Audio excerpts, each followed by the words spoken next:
wá gbọ́ ṣíṣe àti máṣe tòní gẹ́gẹ́ bí irúfẹ́ ìràwọ̀ tí ò ń lò. Mo kí Ọlọ́run ọba, mo ṣègbó Olódùmarè, ìbà akọ́dá ayé, ìbà aṣẹ̀dá ọ̀run, mo ṣèbà Ọ̀rúnmìlà atórí ẹni tí ò sunwọ̀n ṣe, mo júbà ọkùnrin, mo júbà obìnrin, mo kí gbogbo ojú tó ń wò mí níbikíbi tí ẹ ti ń gbọ́ mi káàkiri àgbáńlá ayé. Èyí ni ìwádìí ojoojúmọ́ fún gbogbo ìràwọ̀ pátá àti ṣíṣe àti máṣe fún gbogbo ìràwọ̀ pátá ti tòní, tí ń ṣe ọjọ́ Tuesday, May 20 ọdún 2025 tá wà nú ẹ̀ yìí. Ẹ̀yin tẹ́ ń wò mí pátá, ẹ dákun ẹ dábọ̀ ẹ bá ń share fídíò yìí kó kárí ilé kó kárí oko, kó lè jẹ́ ìwúlò àti àǹfààní fún ọ̀pọ̀lọpọ̀ ènìyàn. Kí ẹ sì má gbàgbé láti follow, kí ẹ sì subscribe, kẹ́ lè pẹ̀ láwọn tá máa jàǹfààní onírúurú fídíò tá à ń fi léde lójoojúmọ́ fún ìdàgbàsókè ìjọmọ ènìyàn. Bẹ́ẹ̀ sì lẹ́yìn tẹ́ fẹ́ ṣèwádìí onírúurú láǹfààní láti kàn sí wa ní WhatsApp 09033897161. Ẹ̀yin tẹ́ ń lò ràwọ̀ iná tó kanran yan Harris, ẹ̀yin tàbí láàrin March 21 sí April 20, ó ṣeé ṣe kí ipò padà déédé bá gbèsè ayé yín lọ́jọ́ tòní. Ìfọkànbalẹ̀ àti ìrọ̀rùn lẹ́ máa fi lọ́jọ́ tòní, tọkàn yín sì máa balẹ̀ pẹ̀sẹ̀. Ẹ ṣe dáadáa sáwọn èèyàn lénìí, kí ẹ lo àkókò àti ìgbà pẹ̀lú àwọn olólùfẹ́ yín dára. Ẹ relax ara yín, kẹ́ ẹ enjoy ọjọ́ tòní. Ẹ má dá sọ́rọ̀ tí wọ́n pè yín sí àbẹ́ èyí tí ó kàn yín. Ẹ rẹra yín lẹ̀, kẹ́ ṣe dáadáa sáwọn èèyàn, kẹ́ sì pa àwọn àṣírí kọ̀ọ̀kan yín mọ́ pẹ̀lú. Aago 2:09 lọ́sàn-án sí aago 3:05 ní ọ̀sán ní àkókò èyí tó dára jù fún yín láti fi ṣe ohun tó ṣe kókó tó ṣe pàtàkì jù nínú ìgbésí ayé yín lónìí. Ẹ wá gbọ́dọ̀ wọṣọ green rárá lénìí, látàrí pé green jẹ́ kọ́lọ̀ tí ó dára rárá fún yín láti wọ̀ láṣọ ní ọjọ́ tòní. Ẹ̀yin tẹ́ ń lò ràwọ̀ erùpẹ̀ alámọ̀ Taurus, ẹ̀yin tàbí láàrin April 21 sí May 20 lọ́jọ́ tòní, ẹ ní láti kíyèsára láàyè iṣẹ́, látàrí pé iṣu kékeré lè fẹ́ wáyé láàrin èèyàn àti àwọn kan láàyè iṣẹ́ tí yẹn sì máa fẹ́ bí ìbínú tàbí kó máa fẹ́ stress yín díẹ̀ lọ́jọ́ tòní. Ẹ kíyèsára tẹ́ bá ń bá wọn sọ̀rọ̀, ẹ má wulẹ̀ àgíù pẹ̀lú ẹnikẹ́ni, ẹ má bẹ ẹnikẹ́ni fàfàǹfà láàyè iṣẹ́, pàápàá àwọn tẹ́rì jọ ń ṣiṣẹ́. Ẹ má kánjú ju bó ṣe yẹ lọ lénìí, ẹ gbà láfíà láàyè, ẹ má fọkàn sí gbogbo nǹkan tí ẹ bá ń retí pátá kó lè wọlé ní rọ̀rùn. Ẹ má kanra mẹ́nikẹ́ni, ẹ ṣe dáadáa sáwọn èèyàn, kí ẹ sì tẹpá mọ́ṣẹ́ pẹ̀lú. Aago 2 ní ọ̀sán sí aago 4 ní ọ̀sán ní àkókò èyí tó dára jù fún yín láti fi ṣe ohun tó ṣe kókó tó ṣe pàtàkì jù nínú ìgbésí ayé yín lónìí, tí kọ́lọ̀ blue sì jẹ́ kọ́lọ̀ èyí tó dára jù fún yín láti wọ̀ láṣọ ní ọjọ́ tòní. Ẹ̀yin tẹ́ ń lò ràwọ̀ afẹ́fẹ́ aláwàdà Gemini, ẹ̀yin tàbí láàrin May 21 sí June 21, gbogbo nǹkan kíkan tẹ́ bá dáwọ́lé lọ́jọ́ tòní ajá sáyọ̀ ajá síre fún yín ni o. Gbogbo nǹkan yín pátá ló máa lọ bó ṣe yẹ kó lọ lọ́jọ́ tòní. Ẹ̀yin tẹ́ ń ṣiṣẹ́, ẹ rí dájú pé ẹ túbọ̀ ń tẹpá mọ́ṣẹ́ bí ẹ ṣe ń tẹpá mọ́ṣẹ́, kí ẹ sì má gbéraga rárá lọ́jọ́ tòní. Àwọn èèyàn máa dá yín mọ̀ sí i, tó ṣe pé wọ́n máa tún pọ́n yín lé dáadáa, kódà ọjọ́ iwájú kan máa tún dára. Léni ẹ bá àwọn èèyàn sọ̀rọ̀ pẹ̀lú ìfẹ́, ẹ bá wọn ṣe pẹ̀lú àwàdà àti ẹ̀rín, ẹ rẹra yín lẹ̀, kí ẹ sì fi ìgboyà ṣe ohunkóhun léni pẹ̀lú. Sapphire blue jẹ́ kọ́lọ̀ tó dára jù fún yín láti wọ̀ láṣọ lónìí. Aago 2:15 ní ọ̀sán sí aago 3 ní ọ̀sán ní àkókò èyí tó dára jù fún yín láti fi ṣe ohun tó ṣe kókó tó ṣe pàtàkì jù nínú ìgbésí ayé yín ní ọjọ́ tòní. Ẹ̀yin tẹ́ ń lò ràwọ̀ omi agbára Cancer, ẹ̀yin tàbí láàrin June 22 sí July 22 lọ́jọ́ tòní, ẹ ní láti rí dájú pé ẹ improve bí ẹ ti ṣe ń bá àwọn èèyàn sọ̀rọ̀ sí. Ẹ rí dájú pé àwọn ọ̀rọ̀ yín ní òtítọ́ àtòdodo nínú, tó sì wà very clear. Yẹn máa ràn yín lọ́wọ́, kò ní jẹ́ kí ìjà àbí àwọ̀ wáyé láàrin èèyàn àtẹnikẹ́ni. A sì bí kí rẹ̀pọ̀ àti ìfọ̀kànbalẹ̀ wà láàrin èèyàn àtàwọn tó súnmọ́ yín pẹ̀lú. Ẹ ṣàwọn kan tá mú kí inú yín dùn, káyọ̀ yín kún lénìí. Ẹ tẹpá mọ́ṣẹ́, ẹ wà positive, ẹ má jẹ́ kára ya yín ju bó ṣe yẹ lọ. Ẹ sì fi ọgbọ́n àtòyè tó lọ fún yín ṣe ohunkóhun lénìí pẹ̀lú. White jẹ́ kọ́lọ̀ tó dára jù fún yín láti wọ̀ láṣọ lónìí. Aago 4:30 ní ìrọ̀lẹ́ sí aago 5:30 ní ìrọ̀lẹ́ ní àkókò èyí tó dára jù fún yín láti fi ṣe ohun tó ṣe kókó tó ṣe pàtàkì jù nínú ìgbésí ayé yín ní ọjọ́ tòní. Ẹ̀yin tẹ́ ń lò ràwọ̀ iná tó gbóná riri Leo, ẹ̀yin tàbí láàrin July 23 sí August 22 ọjọ́ tòní, ó ṣeéṣe kí ẹ wà emotional bákan lọ́jọ́ tòní. Ẹ lè má lè gbájúmọ́ àwọn kan tó yẹ kẹ́ gbájúmọ́, bóyá àwọn kan tó dàbí distraction lè fẹ́ wáyé fún yín, tàbí kó já ìbàlẹ̀ ọkàn yìí. Ìyẹn sì lè fẹ́ jẹ́ kí ẹ fẹ́ máa ṣe àwọn àṣìṣe kankan láàyè iṣẹ́ tàbí lórí ìgbésẹ̀ kí ìgbésẹ̀ tẹ́ bá fẹ́ gbé.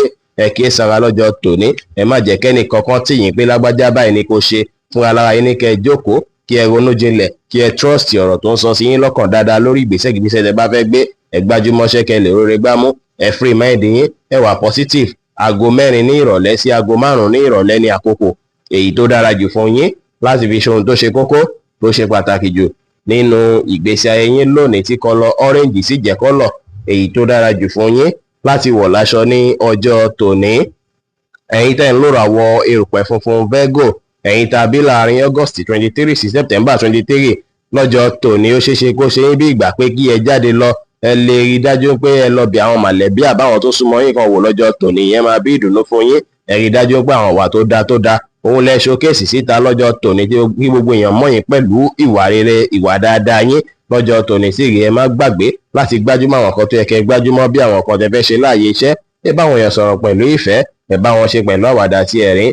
Ẹ fọgbọ́n àtòyè tọ́lọ́ fún yín ṣe ohunkóhun. Aago 2 ní ọ̀sán sí aago 3 ní ọ̀sán ní àkókò èyí tó dára jù fún yín láti fi ṣe ohun tó ṣe kókó tó ṣe pàtàkì jù nínú ìgbésí ayé yín lónìí. Ẹ wá gbọ́dọ̀ wọ aṣọ brown rárá lónìí, látàrí pé kọ́lọ̀ brown jẹ́ kọ́lọ̀ èyí tí ó dára rárá fún yín láti wọ̀ láṣọ ní ọjọ́ tòní. Ẹ̀yin tẹ́ ń lò ràwọ̀ afẹ́fẹ́ márìmí fún Libra, ẹ̀yin tàbí láàrin September 24 sí October 23 ó ṣeéṣe kó ṣe yín bí ìgbà pé kẹ́ lọ àkókò àti ìgbọ́jọ́ tòní láti fi enjoy ara yín, láti fi ṣàwọn nǹkan tá mú kí inú yín dùn káyọ̀ yín kún. Tó bá ṣe pé ẹ ní kankan tí ẹ fẹ́ gbé ṣe àbí kankan tí ẹ fẹ́ dáwọ́lé lọ́jọ́ tòní, ẹ má wulẹ̀ dáwọ́lé rárá, látàrí pọ́jọ́ tòní òṣọjọ́ tó ṣe ipò dára púpọ̀ láti fi dáwọ́lé nǹkan tuntun. Ó sì ṣeéṣe kó nira díẹ̀ fọ́ta yín láti decide láti pinnu lórí nǹkan kan lọ́jọ́ tòní. Ẹ relax kẹrì ṣáàjì ara yín lọ́jọ́ tòní. Tẹ bá ní pé bóyá kankan ń lọ nípa ìgbésí ayé yín àbẹ̀wà kan sáyẹn nípa kankan, ẹgbẹ́ yẹn tì sẹ́gbẹ́ kan lọ́jọ́ tòní. Ẹ kàn fọjọ́ tòní ṣí kí ara yín kẹ́ gbafẹ́, ẹ mú sùúrù lò kí ẹ gbà láfíà láàyè. Ẹ ṣe dáadáa sáwọn èèyàn, ẹ má kanra mẹ́nikẹ́ni lénìí. Aago 7 ní àṣálẹ́ sí aago 8 kọjá 30 ìṣẹ́jú ní àṣálẹ́ ní àkókò èyí tó dára jù fún yín láti fi ṣe ohun tó ṣe kókó tó ṣe pàtàkì jù nínú ìgbésí ayé yín lónìí, tí kọ́lọ̀ rẹ́ẹ̀dì sì jẹ́ kọ́lọ̀ èyí tó dára jù fún yín láti wọ̀ láṣọ ní ọjọ́ tòní. Ẹ̀yin tẹ́ ń lò ràwọ̀ omi tútù Scorpio, ẹ̀yin tàbí láàrin October 24 sí November 22 ó ṣeéṣe ká ìbàlẹ̀ ọkàn díẹ̀ fẹ́ wà fún yín, tàbí kẹ́ ní àwọn distraction tí ẹ sì lè fẹ́ jẹ́ kí ẹ fẹ́ máa struggle láti gbájúmọ́ àwọn kan tó yẹ kẹ́ gbájúmọ́ lọ́jọ́ tòní. Ẹ má jẹ́ kí ọkàn yín lọ jìnnà rẹpẹtẹ ju bó ṣe yẹ lọ. Tẹ́ bá ń ṣiṣẹ́, ẹ ní láti rí dájú pé àwọn kan tó dàbí pressure yẹn ẹ wulẹ̀ kọ́ bí ara sí dáadáa, torí pé ó ṣeéṣe kí àwọn tó jẹ́ bí ọ̀gá àbáwọn tó súnmọ́ yín tẹ́jọ́ ń ṣiṣẹ́ kó fẹ́ máa fún yín láwọn pressure díẹ̀díẹ̀. Ẹ gbójú kúrò níbẹ̀, ẹ wulẹ̀ fi ọkàn yín sí nǹkan tí ẹ bá ń ṣe kó lè rọrùn fún yín láti ṣàṣeyọrí lórí ẹ̀. Ẹ má dá sọ́rọ̀ tí wọ́n pè yín sí àbẹ́ tí ó kàn yín. Ẹ wà focus, ẹ rẹra yín lẹ̀, ẹ ṣe dáadáa sáwọn èèyàn, kí ẹ sì ṣe nǹkan yín létòlétò lénìí pẹ̀lú. Aago 5 kọjá 30 ìṣẹ́jú ní ìrọ̀lẹ́ sí aago 6 kọjá 30 ìṣẹ́jú ní ìrọ̀lẹ́ ní àkókò èyí tó dára jù fún yín láti fi ṣe ohun tó ṣe kókó tó ṣe pàtàkì jù nínú ìgbésí ayé yín lónìí, tí kọ́lọ̀ wáìnì sì jẹ́ kọ́lọ̀ èyí tó dára jù fún yín láti wọ̀ láṣọ ní ọjọ́ tòní. Ẹ̀yin tẹ́ ń lò ràwọ̀ inú àtùpà Sagittarius, ẹ̀yin tàbí láàrin November 23 sí December 22 móòdù yín ò ní sí nínú pé kí ẹ báwọn èèyàn ṣe púpọ̀ lọ́jọ́ tòní.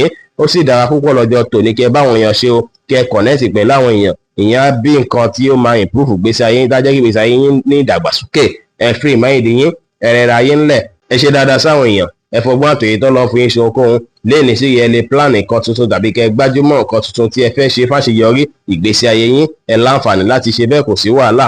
Green jẹ́ kọ́lọ̀ tó dára jù fún yín láti wọ̀ láṣọ lónìí. Aago 11 láàárọ̀ sí aago 1 ní ọ̀sán ní àkókò èyí tó dára jù fún yín láti fi ṣe ohun tó ṣe kókó tó ṣe pàtàkì jù nínú ìgbésí ayé yín ní ọjọ́ tòní.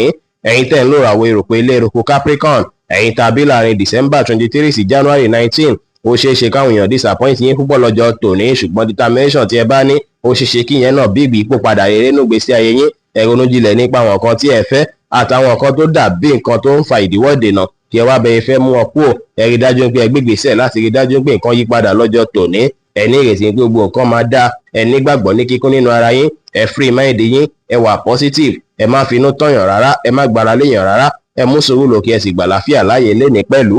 Wáìnì jẹ́ kọ́lọ̀ tó dára jù fún yín láti wọ̀ láṣọ lónìí. Aago 4 ní ìrọ̀lẹ́ sí aago 6 ní ìrọ̀lẹ́ ní àkókò èyí tó dára jù fún yín láti fi ṣe ohun tó ṣe kókó tó ṣe pàtàkì jù nínú ìgbésí ayé yín ní ọjọ́ tòní. Ẹ̀yin tẹ́ ń lò ràwọ̀ afẹ́fẹ́ oníbínú Aquarius, ẹ̀yin tàbí láàrin January 20 sí February 19 ọjọ́ tòní jọjọ́ tó dára púpọ̀ fún yín, látàrí pé máa rí ṣe láàyè iṣẹ́ gbogbo nǹkan kíkan tẹ́ bá sì ń gbé ṣe pátá ìrọ̀rùn lẹ́ máa fi ṣe lọ́jọ́ tòní. Lẹ́ni ẹ máa ní ìgboyà púpọ̀, tara yín sì máa yá gágá, bẹ́ẹ̀ sì lọ́kàn yín máa balẹ̀ pẹ̀sẹ̀ ní gbogbo ọjọ́ tòní. Múdù yín máa dára, ẹ múra dáadáa lẹ́ni kí ẹ dòrí lójú, ẹ ṣe dáadáa sáwọn èèyàn, kí ẹ rẹra yín ńlẹ̀, kí ẹ sì wáyé ìrọ̀rùn láwùjọ yín lẹ́ni pẹ̀lú. Brown jẹ́ kọ́lọ̀ tó dára jù fún yín láti wọ̀ láṣọ lónìí. Aago 10 láàárọ̀ sí aago 11 láàárọ̀ ní àkókò èyí tó dára jù fún yín láti fi ṣe ohun tó ṣe kókó tó ṣe pàtàkì jù nínú ìgbésí ayé yín ní ọjọ́ tòní. Ẹ̀yin tẹ́ ń lò ràwọ̀ omi tí kì í ru Pisces, ẹ̀yin tàbí láàrin February 20 sí March 20, ọjọ́ tòní jọjọ́ tó dára púpọ̀ láti fi pilẹ̀ ohun tuntun, láti fi bẹ̀rẹ̀ ohun tuntun. Ẹni sì tún lè jọjọ́ tó máa dàbí ọjọ́ tí ìgbésí ayé tuntun fẹ́ bẹ̀rẹ̀ fún yín, tó sì jẹ́ pọ́jọ́ iwájú yín gan tún máa dára. Lọ́jọ́ tòní ó ṣeéṣe kí ènìyàn kan bí àjòjì tàbí ẹni tó súnmọ́ yín kankan fún yín ní àmọ̀ràn, tàbí kí wọ́n ṣe nǹkan kan tí ẹ nílò fún yín lọ́jọ́ tòní. Nǹkan kí nǹkan téèyàn bá ṣe fún yín lè ní kí ẹ tẹ́wọ́ gbà kẹ́ wẹ́kọ́mù rẹ̀, pàápàá tó bá wá látọ̀dọ̀ ẹni tẹ́ finú tán, ìyẹn máa ràn yín lọ́wọ́ púpọ̀ o. Ẹ tẹpá mọ́ṣẹ́, ẹ ṣe dáadáa sáwọn èèyàn, ẹ rẹra yín ńlẹ̀, ẹ wà determine, ẹ lómìnira láti káàkiri lọ bíkíbi láti lọ wá oore lónìí, kò sí wàhálà. Green jẹ́ kọ́lọ̀ tó dára jù fún yín láti wọ̀ láṣọ lónìí. Aago 11 láàárọ̀ sí aago 12 kọjá 30 ìṣẹ́jú ní ọ̀sán ní àkókò èyí tó dára jù fún yín láti fi ṣe ohun tó ṣe kókó tó ṣe pàtàkì jù nínú ìgbésí ayé yín ní ọjọ́ tòní. Bí ó ṣe jẹ́ nìyẹn fún gbogbo irúfẹ́ ìràwọ̀ 12 tó wà pátá. Ẹ̀yin tẹ́ ń wò mí pátá, ẹ má gbàgbé pé Ọlọ́run bo Olódùmarè nìkan lọ́ba tó ní ìmọ̀ jùlọ. Fẹ́yìn tẹ́ fẹ́ ṣèwádìí onírúurú, ẹ láǹfààní láti kàn sí wa ní WhatsApp 09033897161. Ire gbogbo ajẹ́ tiwa lónìí, lọ́sẹ̀ yìí, lóṣù yìí àti ní gbogbo ọjọ́ ayé wa láṣẹ Ìdùmarè. Ire o.